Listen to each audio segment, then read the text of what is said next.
కోల్కతాలో అత్యాచార ఘటనలు కొనసాగుతూనే ఉన్నాయి. గతేడాది జూనియర్ వైద్యురాలిపై అత్యాచారం, నెల రోజుల క్రితం న్యాయ విద్యార్థినిపై అత్యాచారం ఘటనలు మరిచిపోకముందే మరో అత్యాచార ఘటన జరిగింది.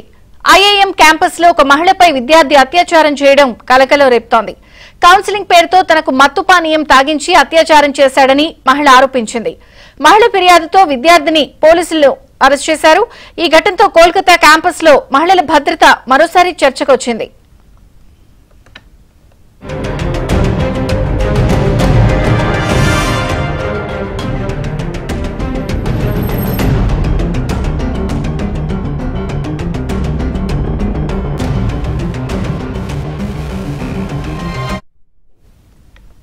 విద్యార్థినిపై అత్యాచారం ఘటనలు మరిచిపోకముందే మరో అత్యాచార ఘటన జరిగింది.